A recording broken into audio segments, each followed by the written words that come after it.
દક્ષિણ ગુજરાતમાં છેલ્લા કેટલાક દિવસોથી સતત વરસાદે ખેડૂતોની મુશ્કેલીઓ વધારી દીધી છે। ડાંગર, શાકભાજી અને અન્ય પાકોને ભારે નુકસાન થયું છે, જેમાં મુખ્યમંત્રી સમય ફાળવે તેવી માંગને પ્રાધાન્ય આપવામાં આવ્યું છે। દક્ષિણ ગુજરાતમાં અતિભારે વરસાદને કારણે ડાંગર, શાકભાજી અને વાવણીને ભારે નુકસાન થતાં ખેડૂત આગેવાનોએ કલેક્ટરને આવેદનપત્ર આપી મુખ્યમંત્રી સાથે મુલાકાત માટે 5 થી 10 મિનિટનો સમય ફાળવવાની માંગ કરી છે। તેમણે અસરગ્રસ્ત વિસ્તારોમાં તાત્કાલિક સ્પેશિયલ સર્વે કરીને વળતર ચૂકવવા તેમજ ડાંગર અને શાકભાજીના બિયારણ પર સબસિડી અથવા મફત બિયારણ ઉપલબ્ધ કરાવવાની માંગ કરી છે।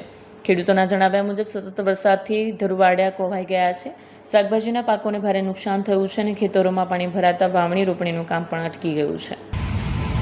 જય તેલાર ખેડૂત આગેવાન, આ વર્ષે અલ નિનોની અસરને કારણે વરસાદ લગભગ 15 દિવસ મોડો આવ્યો અને 1 જુલાઈથી સતત વરસાદ દક્ષિણ ગુજરાતના તાલુકાઓમાં થઈ રહ્યો છે અને એમાં સતત છેલ્લા એક દિવસમાં સતત 14-15 ઇંચ વરસાદ થયો છે। એને કારણે ખેતી પાકોને ભારે નુકસાન થયું છે।